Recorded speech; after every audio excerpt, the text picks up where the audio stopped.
हाय Wangshan family, welcome back guys. Chapter पर अच्छे खासे व्यूज़ आ जाते हैं, पर लाइक्स और कमेंट की तो बात ही नहीं करनी चाहिए, क्योंकि वो व्यूज़ के मुताबिक देखा जाए तो 1% भी नहीं है। बहुत बुरा लगता है ये सब देखकर, पर मुझे हर बार वही बातें रिपीट करना पसंद नहीं है और इससे मैं आप लोगों को बोर भी नहीं करना चाहती और ना ही चैप्टर से हटकर आपका ज़्यादा वक्त लेना चाहती हूँ। आज भी ये बोलना मेरी एक तरह से मजबूरी है, क्योंकि चैनल की रीच बहुत गिरते जा रही है और ऑलरेडी मेरे सेकंड चैनल पर जो प्रॉब्लम हो रही थी वो मैंने अभी सॉल्व की है। तो मैं बिल्कुल नहीं चाहती कि इस चैनल पे भी कोई प्रॉब्लम आए।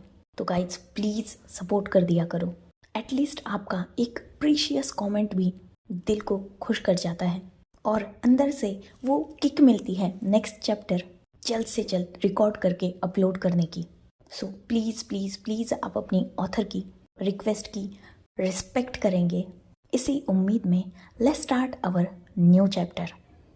चैंग ने पूरी तरीके से विंग पर डिसीजन छोड़ दिया था। अगर वो चाहे तो उसके मॉम डैड से मिल सकता है, वरना इसकी कोई ज़रूरत नहीं है। इनफैक्ट चैंग खुद नहीं चाहता था कि विंग उसके पेरेंट्स से मिले। चैंग खुद ही अब तक अपने पेरेंट्स को माफ़ नहीं कर पाया था, तो विंग ने तो वो सब कुछ सहा था। तो ऑब्वियसली इतनी जल्दी किसी को भी माफ़ करना पॉसिबल नहीं होता। कहने के लिए माफ़ी अक्सर जल्दी मिल जाती है, पर असर में वो माफ़ी कभी भी वैलिड नहीं होती। एक तरह से दिल पे लगे घाव जल्दी से मिटते नहीं हैं। इनफैक्ट कहा जाए तो वो कभी नहीं मिटते। और विंग ने जो चाइल्डहुड से सहा था वो तो कभी भी उसके दिमाग में से नहीं निकल सकता था। खैर, रात बीत जाती है और फाइनली नेक्स्ट मॉर्निंग हो चुकी थी। चैंग जो आज हद से ज़्यादा जल्दी उठ चुका था, क्योंकि उसे विंग के बिहाफ में सारी वेडिंग की प्रिपरेशन करनी थी।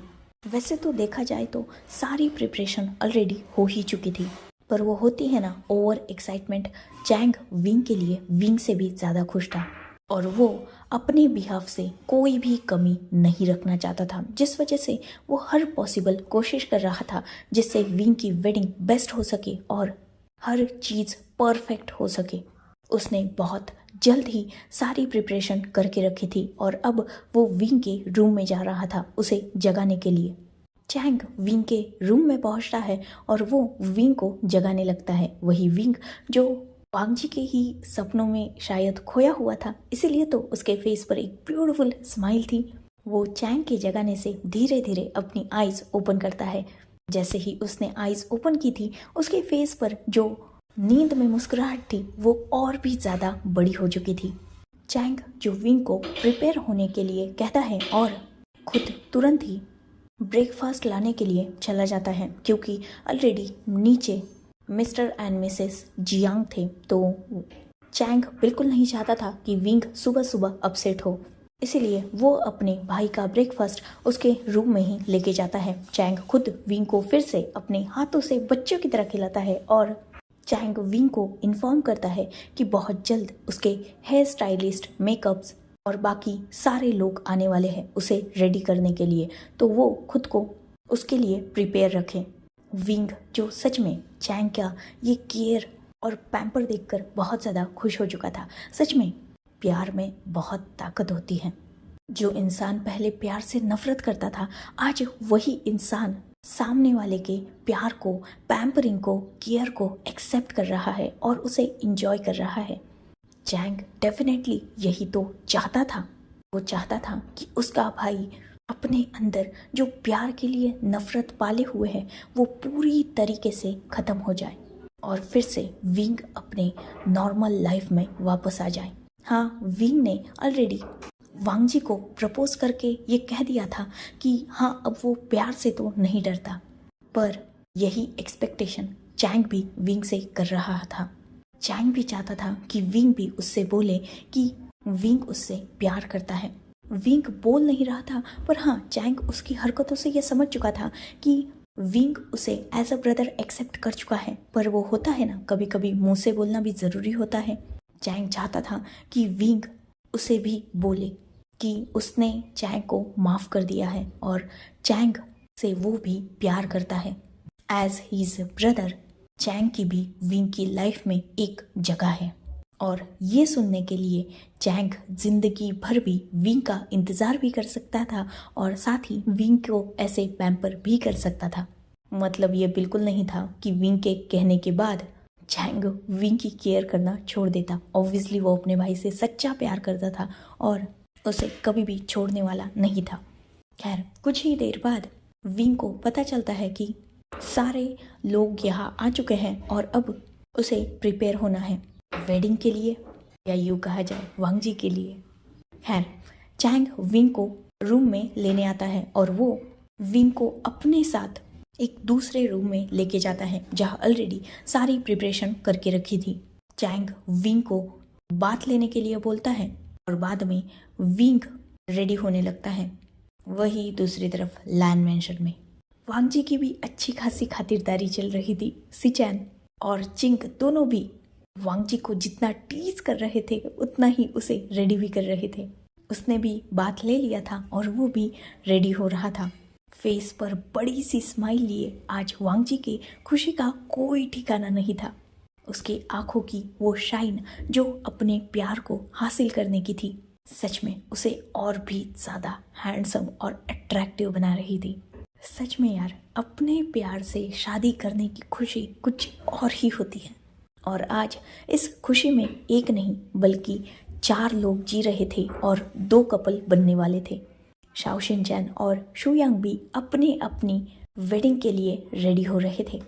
ऐसे ही वक्त गुजरता है और फाइनली चैंग विंग को लेकर लैन मेंशन के लिए निकल चुका था। शू यांग और शाओ शिनचैन ऑलरेडी पहुंच चुके हैं। ये बात चैंग को पता चल चुकी थी और ये बात उसने विंग को भी बता दी थी। वही विंग, वो तो इतना ज़्यादा नर्वस था कि उसने चैंग के हाथ को टाइटली पकड़ के रखा था।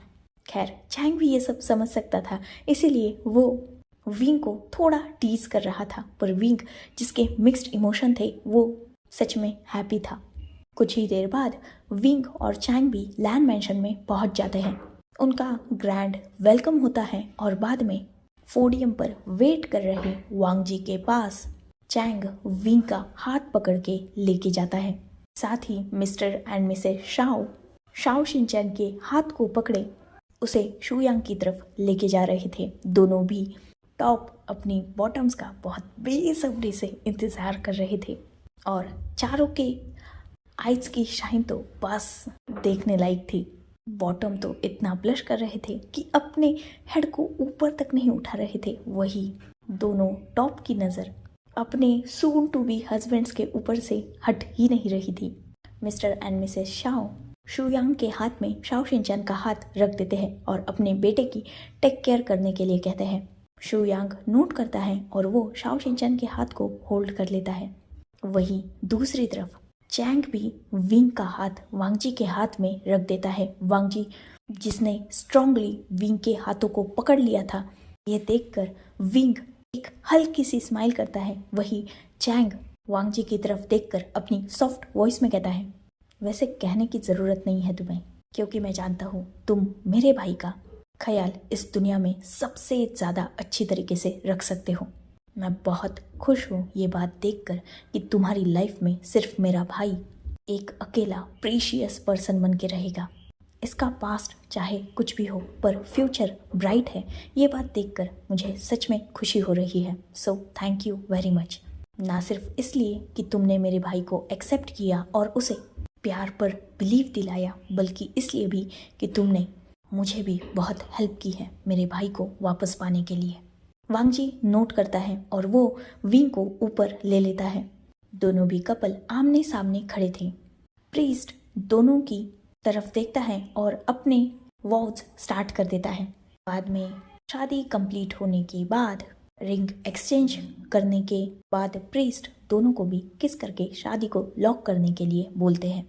शू यांग ने शाओ शिनचैन को और वांग जी ने विंग को अपनी तरफ वेस्ट से पकड़ के खींच लिया था और वो दोनों भी अपने लाइफ पार्टनर को एक डीप और पैशनेट किस करते हैं। पूरा पार्टी हॉल खुश हो चुका था और उन दोनों के लिए क्लैपिंग कर रहा था। उसके बाद वेडिंग बैंक्वेट में सब उन्हें अपनी गुड विशेस देते हैं और बाद में टाइम आता है लास्ट रिचुअल्स का, जब दोनों भी कपल यहाँ से सीधा हनीमून के लिए निकलने वाले थे।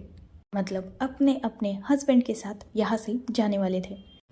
शाओ शिनचैन अपने मदर फादर को हक करता है और बाद में वो शुयांग के साथ वहाँ से निकल जाता है।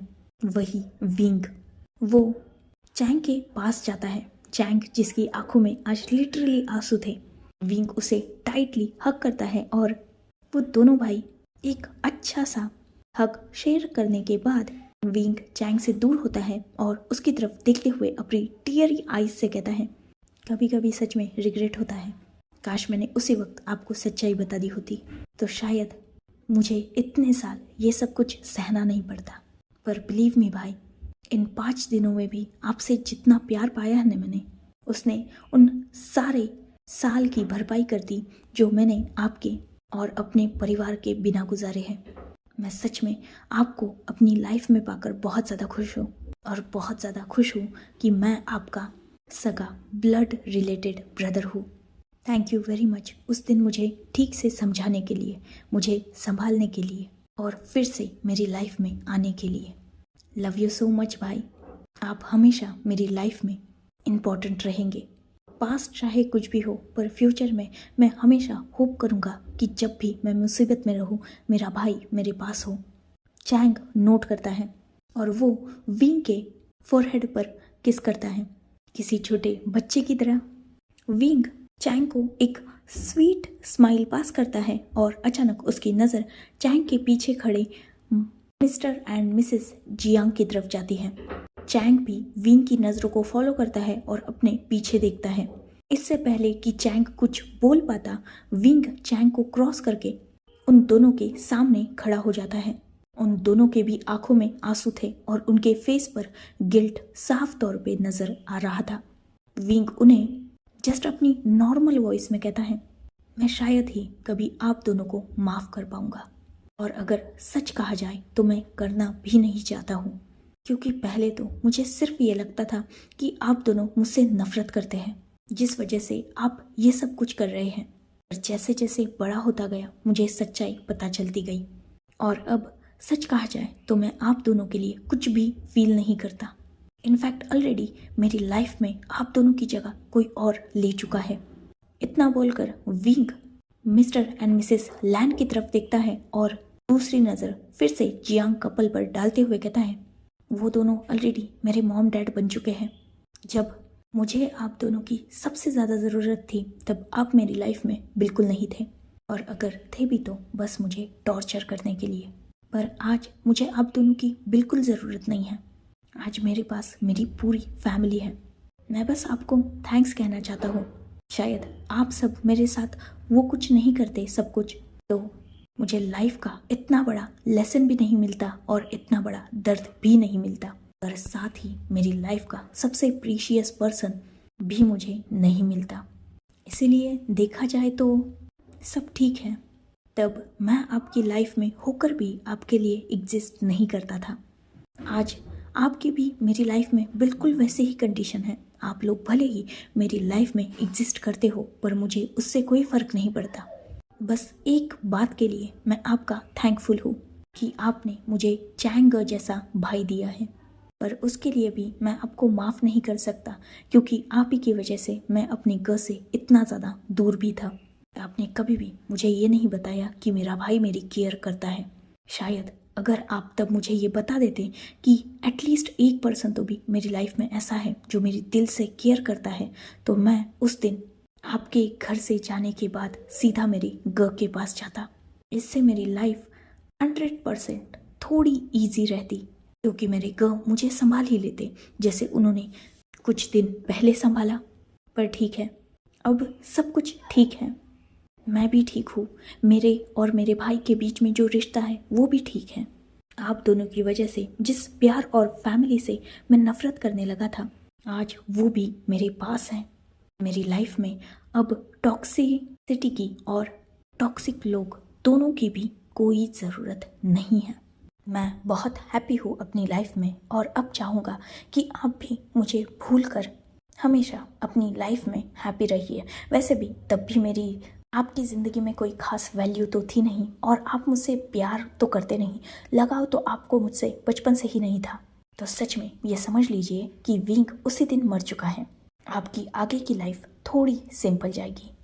एज सन मैं गलत हो सकता हूँ, पर सिर्फ दुनिया की नज़र में, क्योंकि खुद की नज़र में मैं कुछ भी गलत नहीं कर रहा, क्योंकि ऑलरेडी वो मासूम सा विंग अपने मदर फादर के लिए बहुत ज़्यादा तड़प चुका है। सो आपने मेरी वेडिंग अटेंड की, मेरी खुशियों में शामिल हुए, इस बात की मुझे खुशी है, but as a guest, not as a mother father. वो रिश्ता जिनके साथ है उनके साथ ही मैं निभाऊंगा और होप करता हूँ कि ये हमारी लास्ट मीटिंग हो। Goodbye Mr and Mrs Jiang. इतना बोलकर विंग पलट जाता है और वो अपने चैंग की तरफ देखता है। चैंग उसे फिर एक बार हक करता है और उसका हाथ वांगजी के हाथ में दे देता है। वांगजी नोट करता है और विंग को लेकर कार के पास आ जाता है। वो दोनों भी फाइनली कार में बैठ चुके थे और अपने क्वालिटी टाइम को स्पेंड करने के लिए निकल चुके थे। पेरिस एक खूबसूरत और रोमांटिक प्लेस, और उसी रोमांटिक प्लेस के एक होटल रूम में मौन ग्रॉन स्किन स्लैपिंग की आवाज़ें गूंज रही थी।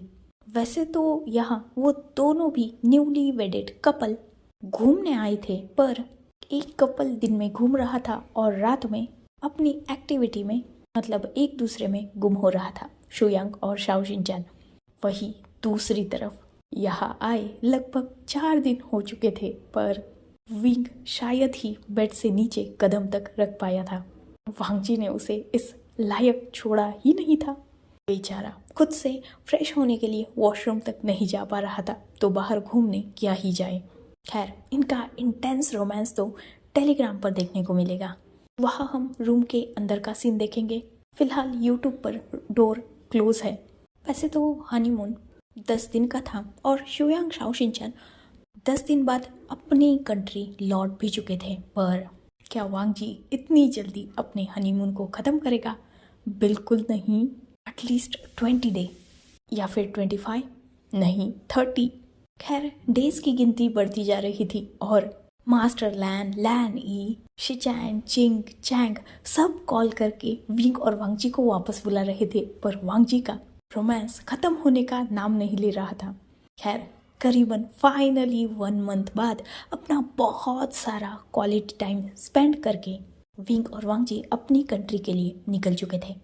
कंट्री और अपने घर पहुंचने के बाद सबसे पहले तो वांगजी को खूब सारी डांट पड़ती है, क्योंकि ऑब्वियसली पूरी लैन फैमिली को भी विंग के साथ टाइम स्पेंड करना था।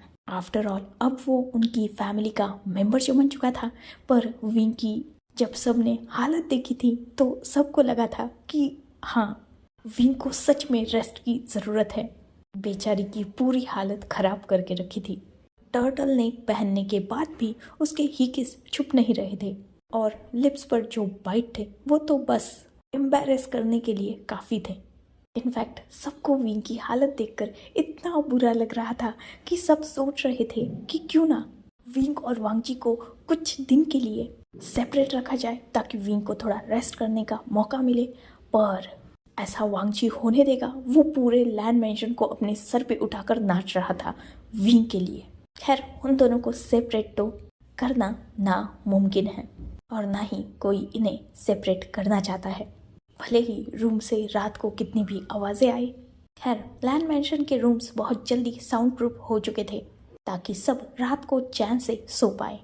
बाकी ये दोनों अपने रूम में कुछ भी करें। ऐसे ही वक्त गुजर रहा था। उन दोनों की शादी को अब लगभग 2 मंथ्स कंप्लीट हो चुके थे और पहले से ही जहाँ पूरी लैंड फैमिली हद से ज़्यादा खुश थी, उनकी खुशी में एक और बात ऐड हो जाती है। चिंग प्रेग्नेंट थी, तो उसने एक छोटे से बेबी बॉय को बर्थ दिया था और वो बेबी बॉय घर में आने के बाद सबका अटेंशन ग्रैब कर चुका था, इवन खुद विंग का भी। सब बहुत ज़्यादा खुश थे। ऐसे ही उनकी लाइफ ठीक से चल रही थी। फिर से विंग वांगजी का हस्बैंड कम पर्सनल असिस्टेंट, थोड़ा ज़्यादा ही पर्सनल क्लोज असिस्टेंट बन चुका था अब तो पूरी दुनिया को पता था कि विंग वांग जी का हस्बैंड था, तो वांग जी विंग को ऑफिस में भी नहीं छोड़ता था। विंग जो हमेशा कंप्लेंट करता रहता था, पर वांग जी कहाँ मानने वाला था। उनकी ये स्वीट सी लाइफ गुजर रही थी। साथ ही चैंग ने विंग को जियांग बिजनेस में भी इंक्लूड होने के लिए कहा था, जिसमें वांग जी ने भी विंग को समझाया था और चैंग के ऑफर को एक्सेप्ट करने के लिए कहा था। तो हाँ, अब विंग जियांग बिजनेस को भी थोड़ा थोड़ा हैंडल करने लगा था, पर वो जियांग कॉरपोरेशन में अपना ऑफिस होने के बावजूद वहाँ जा ही नहीं पाता था, क्योंकि वांग जी विंग को अपने आप से दूर जाने ही नहीं देना चाहता था।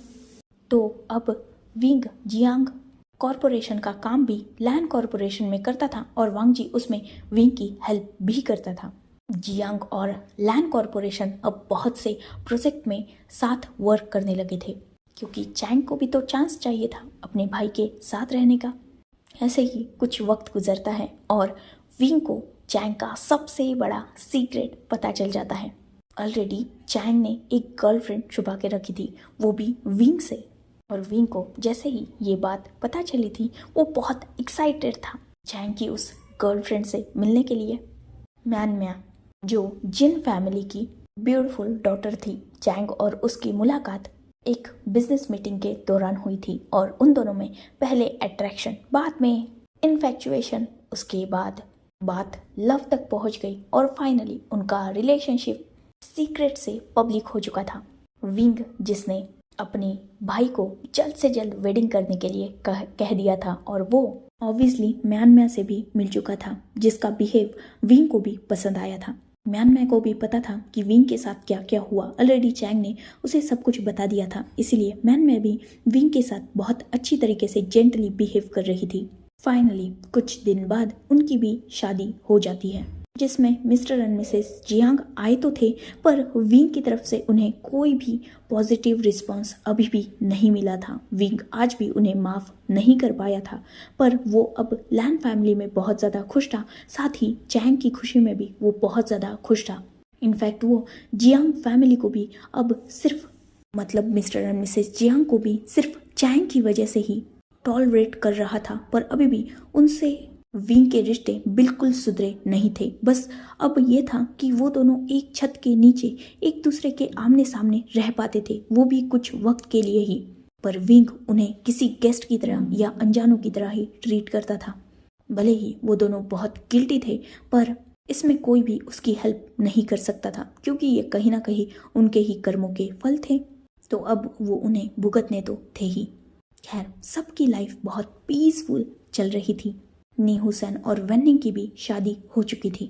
शुयांग और शाओ शिनचैन भी अपनी शादी में बहुत ज़्यादा खुश थे। वांग जी और विंग को अभी तो बेबी की कोई प्लानिंग नहीं थी, पर फ्यूचर में उन दोनों ने ऑलरेडी डिसाइड करके रखा था कि जब भी उन्हें लगे कि उनकी लाइफ में भी किसी बेबी की ज़रूरत है, तब वो किसी को अडॉप्ट कर लेंगे। पर फिलहाल वो दोनों एक दूसरे में ही खुश थे। जो इंसान हमेशा प्यार से डरता रहता था, आज वही इंसान प्यार के लिए और अटेंशन के लिए हर किसी से लड़ता रहता था। मास्टर लैन और लैनी विंग का बहुत अच्छी तरीके से केयर करते थे, और विंग के लिए चैंग और सिचैन बिल्कुल सरीके थे। चैंग की कमी लैन मेंशन में सिचैन पूरी करते थे, वो भी बिल्कुल चैंग की तरह विंग की केयर करते थे, और चैंग तो विंग के लिए था ही हमेशा। म्या और वेंचिंग भी विंग की बहुत ज़्यादा केयर करते थे। और अब पहले जो विंग हमेशा अकेला रहना और किसी के भी नज़रों में ना आना पसंद करता था, अब वो सबके लिए अटेंशन ग्रैपर बन चुका था। जो प्यार उसे बचपन में नहीं मिला, वो प्यार फाइनली उसे अब सबसे मिल रहा था, तो वो इस बात का फ़ायदा क्यों ना उठाए। एक तरफ विंग को सबका प्यार मिलता था, वही वांग जी उसे सबकी डांट मिलती थी, क्योंकि विंग हमेशा वांग जी की कंप्लेंट्स लेकर सबके पास ही जाया करता था। वांग जी उसे कितना तंग करता है, कितना परेशान करता है। अगर एक भी चीज़ जो वांग जी विंग को नहीं दिला पाया, उस बात पे तो पूरे लैन फैमिली में हंगामा हो जाया करता था। वांग जी जो कई बार विंग की वजह से पनिश हो चुका था, पर फिर भी वो दोनों खुश थे और अभी भी वो अपने वही स्वीट मोमेंट शेयर कर रहे थे। डिनर कंप्लीट हो चुका था और विंग अपने रूम में पहले ही आ चुका था। विंग जो बालकनी में खड़ा था और वांग जी को अपने ग के साथ कुछ बात करनी थी, इसीलिए वो रूम में थोड़ा लेट एंटर होता है। सबसे पहले उसकी नज़र बालकनी की तरफ ही गई थी, क्योंकि वो जानता था कि विंग को बालकनी में खड़ा होकर रात की टाइम पे स्टार्स और मून को देखना बहुत ज़्यादा पसंद है। वांग जी विंग के पास जाता है और उसे बैक से हक कर लेता है। विंग, जिसने वांग जी को टच को तुरंत ही पहचान लिया था, वांग जी अपने चिन को विंग के शोल्डर पर रखता है और उसे वहाँ रब करने लगता है। विंग को थोड़ी टिकलिंग होती है तो वो वांग जी को मना करता है, पर वांग जी कहाँ मानने वाला था, वो वही मस्ती करने लगते हैं। वो दोनों भी एक दूसरे को टिकलिंग कर रहे थे, पर इसी मस्ती में वांग जी काउच पर गिर जाता है, जो मतलब वहाँ चेयर रखी थी उस पर, और वो विंग को भी अपनी लैप पर बिठा लेता है। वो दोनों भी एक दूसरे की आंखों में देख रहे थे। वांग जी विंग की आंखों में देखते हुए उसके चीक पर अपना हाथ रखता है और उसे सॉफ्टली सहलाते हुए कहता है, I love you so much my sweet heart. Wing अपने दोनों हाथों को वांग जी के नेक के अराउंड ग्रैब करता है और उसकी लिप्स पर किस करने लगता है। वो दोनों भी एक डीप, पैशनेट और ब्रीथलेस किस शेयर करने के बाद विंग वांग जी से दूर होता है और अपनी आईज ओपन करते हुए सॉफ्टली कहता है, I love you too my annoying boss. Wang ji के फेस पर स्माइल आ चुकी थी, वही विंग भी ब्यूटिफुली स्माइल कर रहा था। वांग जी विंग को अपने पास और भी पास खींच लेता है और वो विंग के शोल्डर पर अपने हेड को रखकर उन दोनों की भी नज़र अब आसमान की तरफ थी। पहले विंग को आसमान में सिर्फ चांद नज़र आता था जो अकेला है, पर अब विंग को उस चांद के साथ साथ वो बाकी स्टार्स भी नज़र आते थे जो हमेशा मून के साथ ही रहते हैं। एक्चुअल में चांद कभी अकेला था ही नहीं, बस कभी कभी बादल स्टार्स को छुपा लेते हैं, पर चांद तो जानता है ना कि उसकी चांदनी हमेशा उसके साथ है। खैर, इसी हैप्पी मोमेंट पर ये फैन फिक्शन यही ख़त्म होता है। आई नो कि मैंने कहा था ये थोड़ा फनी होगा, पर इसमें मेरे ख्याल से 90% पार्ट तो फनी की जगह इमोशनल ही हुआ। पर खैर, मुझे ज़रूर बताना अपने कमेंट्स में कि कैसी लगी आपको एक अनोइंग बॉस जो अपने असिस्टेंट के प्यार में पूरा पागल है, वही असिस्टेंट जो ऑलरेडी फिलोफोबिया का शिकार है, उनकी ये क्यूट सी love story. Goodbye, take care, enjoy your beautiful life.